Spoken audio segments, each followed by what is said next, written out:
Vamos lá, então.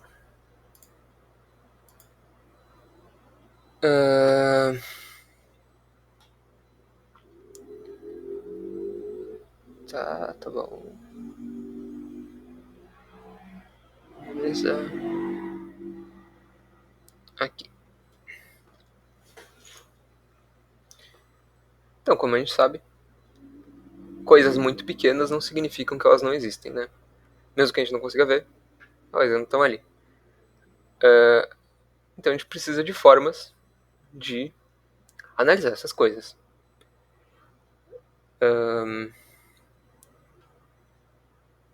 Beleza? Microscópio, piriporó. Tá. Primeira coisa então, microscópio óptico. Ele depende que uma luz atravesse a sua amostra e chegue no seu olho. Então essa coisa que tu tá vendo não pode ser muito opaca. Eu acho que opaco é sólido. Enfim, ela não pode não deixar passar luz. Ela precisa ser, no mínimo, meio transparente. E aí, enfim, temos a lente ocular de 10 vezes e temos lentes objetivas. Então, a tua magnificação de verdade vai ser a lente objetiva vezes a lente ocular.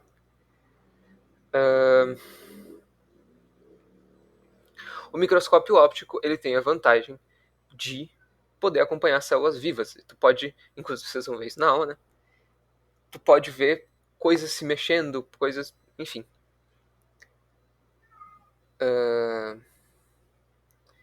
E aí tu pode, enfim, curar as amostras, né?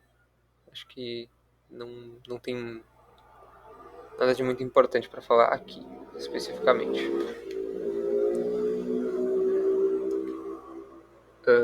A gente tem dois tipos de microscopia óptica, que seria o de luz visível, ou de campo claro, que é o que eu comentei, né? A luz precisa atravessar a amostra para que tu consiga ver do outro lado. A microscopia de fluorescência é diferente. Por quê? Porque tu precisa emitir uma luz ultravioleta na sua amostra depois de corar com alguma coisa específica, tá? Tu precisa de um corante lá que reage à luz ultravioleta, que seja fluorescente, beleza. Tu emite essa luz por cima e vai voltar vai voltar para ti, não atravessa a amostra, né? Ele só reflete.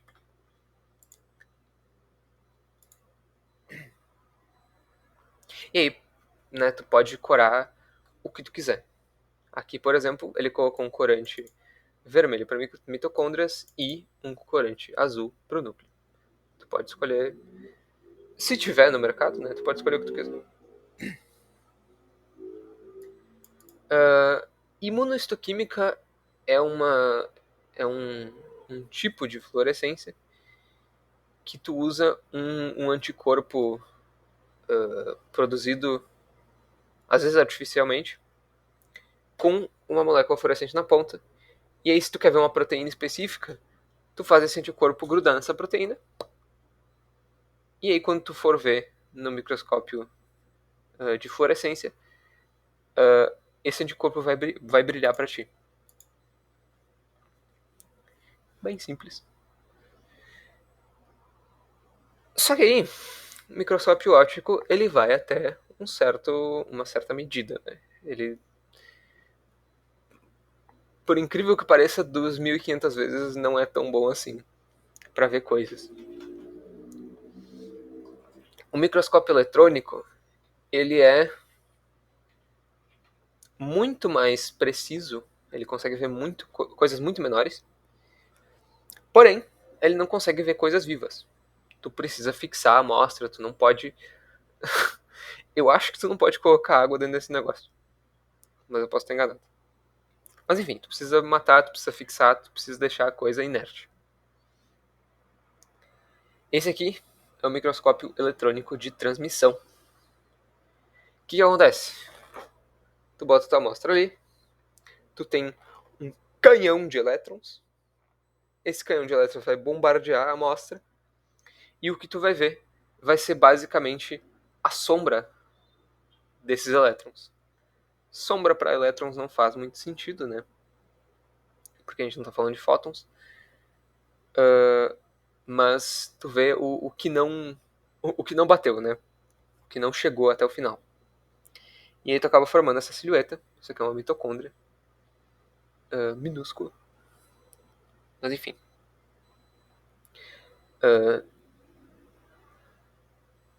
Eu esqueci alguma coisa? Eu acho que não. Por enquanto não, pelo menos.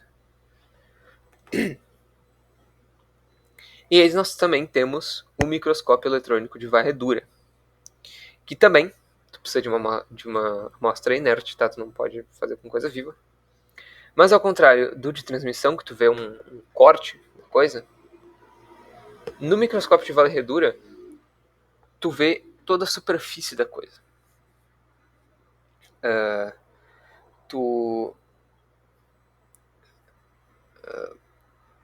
Como é que é? Tu banha a amostra com geralmente pó de ouro, tá? Tipo um nanopozinho de ouro que tu joga em cima.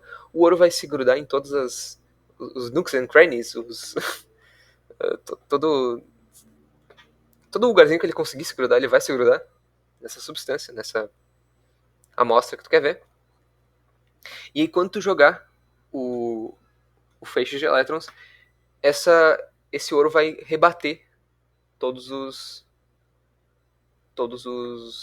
elétrons, e essa máquina lê onde foi rebatido e tudo mais, e recompõe a imagem, refaz a imagem que ela detectou. Importante dizer que quando tu faz isso, a amostra vai pro saco. Tá? O ouro esquenta, a amostra queima, é isso aí. Mas tu tem uma imagem muito bonitinha dela.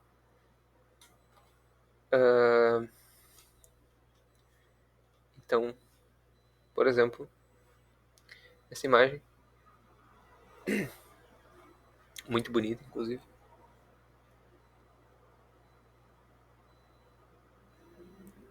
E tem mais algumas coisas, se eu não me engano. De transmissão, tu consegue ver o cortezinho e varredura, tu vê toda a superfície e tudo mais. Lembrando que, né, isso foi colorido por uma pessoa, não foi... Não, a máquina não tira foto assim. É uma coloração feita por um ilustrador, alguma coisa. Para deixar mais didático. E aí a gente tem a citometria de fluxo, que é bem simples também. É mais um contador do que necessariamente um microscópio. Mas é uma técnica de investigação molecular. Tu tem um tubinho que deixa só passar uma célula por vez, né? Ele é bem pequenininho. E tem um laser com um detector. E aí quando a célula passa, ela faz sombra no detector e a citometria, o citômetro, não sei como é que chama, ele vai falar, opa, tem uma célula aqui. E isso vai acontecer diversas vezes e ele vai te dizer, tem esse número de células. E aí, mais complexamente, ele pode testar quanto tempo essa sombra fica disponível, então para tu determinar o tamanho da célula. E tu pode ter um sensor secundário que quando o laser é dispersado, significa que tem organelas, tem proteínas, tem um monte de coisa lá dentro. E tu consegue analisar a complexidade dessa célula. Então tu consegue analisar 3 coisas: complexidade, tamanho e número. E eu acho que é basicamente isso. Preciso reexplicar alguma coisa?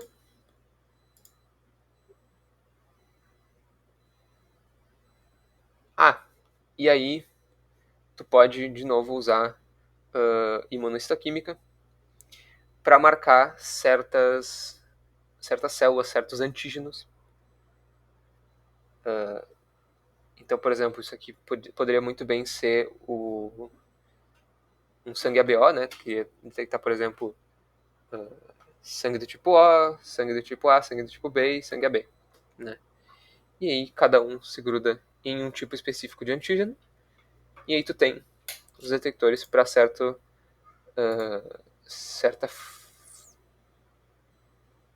frequência de uso. Comprimento de onda, obrigado.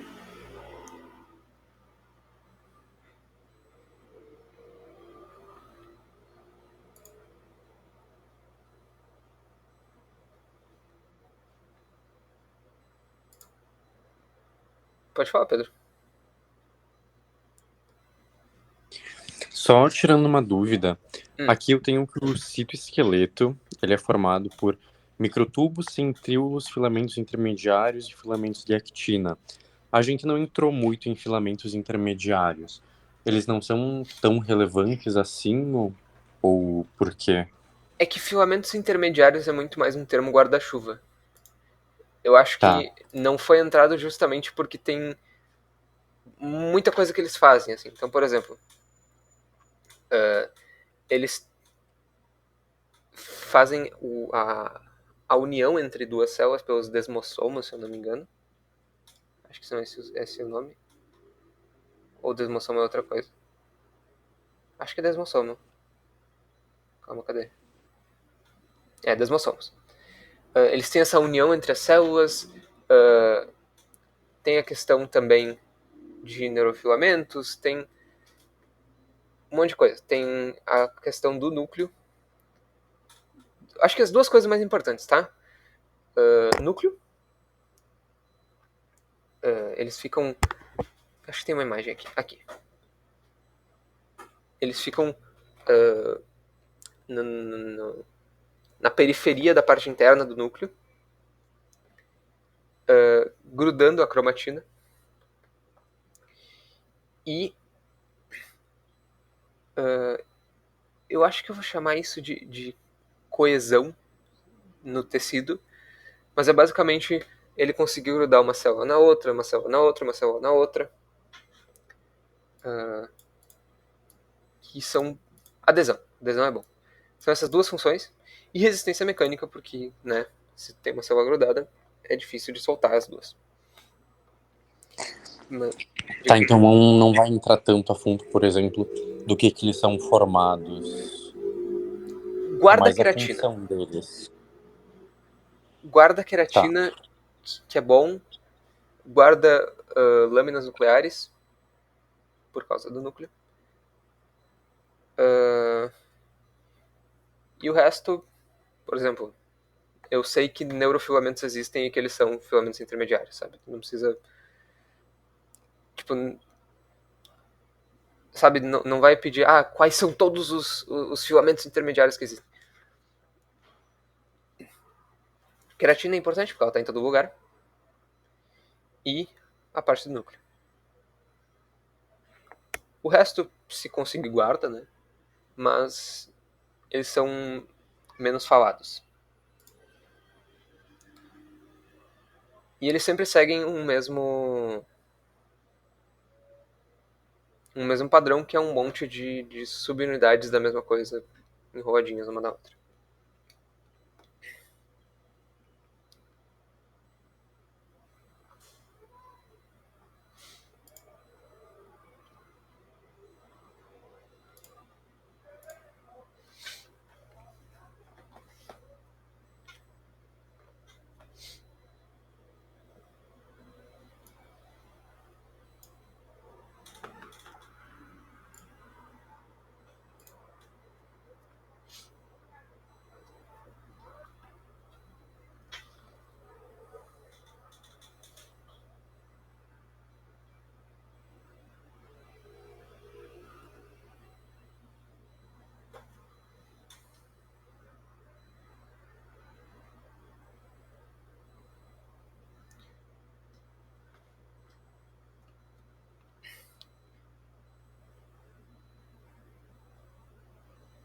Queria explicar, para explicar o centrossomo novamente. Me perdi na parte de mãe centríolo que está nos slides. Te agradeço por um final de semana. Tá. Recebi um pedido por e-mail que eu não tinha visto. Graças a Deus eu vi.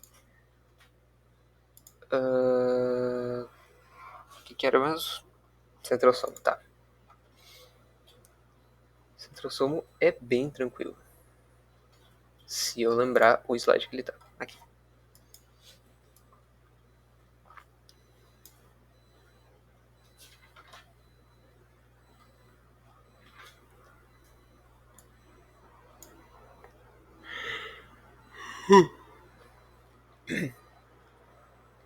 Deixa eu só reler a pergunta.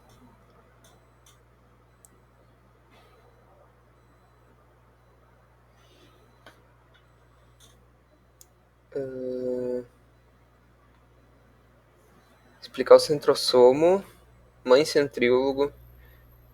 Te agradeço. Tá.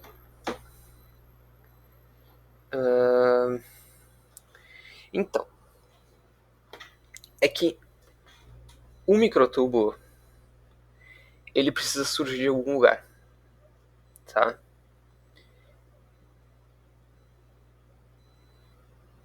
Por exemplo, em plantas são pequenas formações de gama tubulina, é tipo um start assim. É um anel de gama tubulina, né? Porque o microtubo é formado de beta e alfa tubulina. E aí a gama tubulina é o start dele. O centrosomo ele é dois centríolos ligados um no outro. Se eu não me engano, o centríolo é um monte de microtubo. Isso.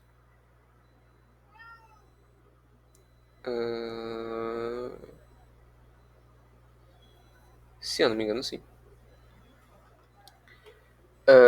Que dali, além de ele ser um hub de microtúbulos, ele vai ser também um hub de proteínas necessárias para tu fazer o microtúbulo. Ele tem uma matriz proteica em volta dele, específica dele, tá? A parte de mãe e de centríolo mãe e centríolo filha, eu vou ter que dar uma lida, porque eu não me lembro disso.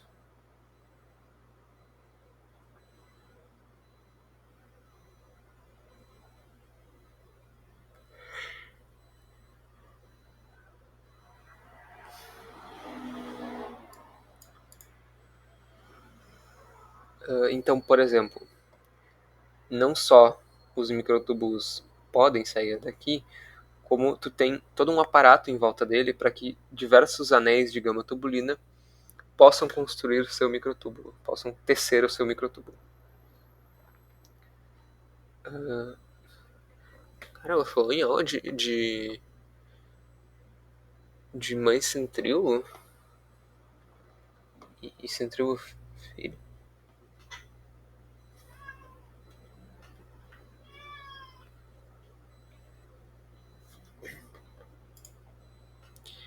Pessoas que estão aí agora. O que ela comentou exatamente de centríolo mãe e centríolo filho?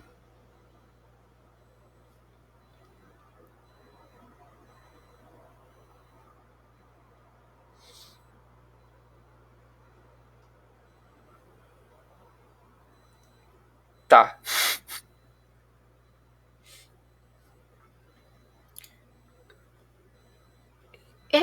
Assim, eu nunca vi ela comentando, tá? Mas o que é importante saber? O centrosomo são dois centríolos grudados entre si. Um é o centríolo mãe, outro é o centríolo filho. E eles são uma família feliz. O que é importante saber do centrosomo, tá? Eles são responsáveis para, na célula animal, fazer o formar o fuso mitótico e fazer toda a divisão celular, né? Separando os cromossomos homólogos de um lado para o outro. Até porque na célula vegetal não tem centrosomo, né? Nem centríolo, se eu não me engano.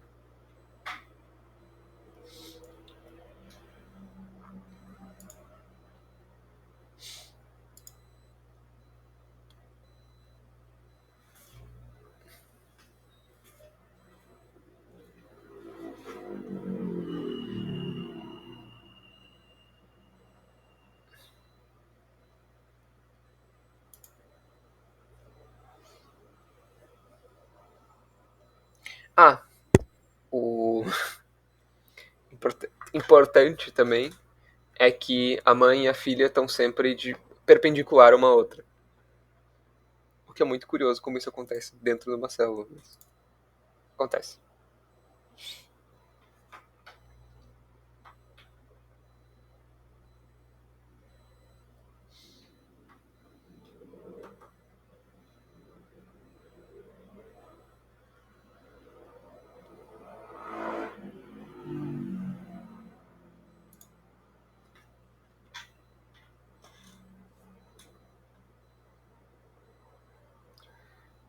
Inclusive, desculpa, Rafael, não tinha visto o e-mail, mas que bom que tu achou a chamada.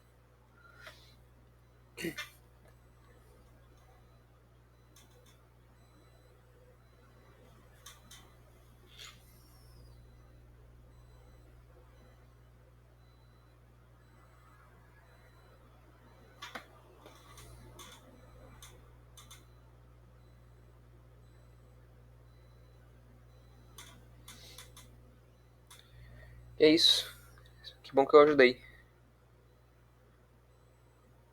Uh, o negócio do mãe e filho também é que a mãe origina a filha. O Centril mãe, ele é mais velho, ele é mais desenvolvido que o Centril filha.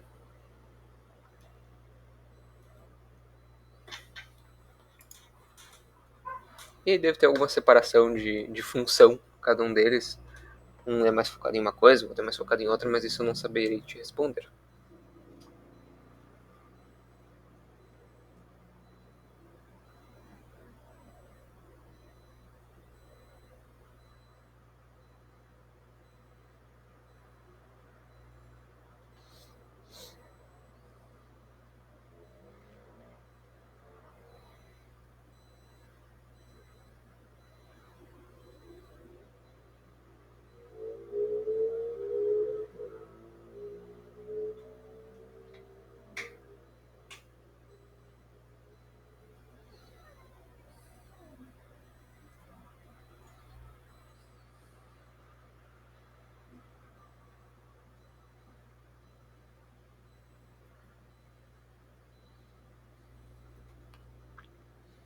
Muito triste que eu acabei de descobrir que a mãe e a filha se separam na divisão celular.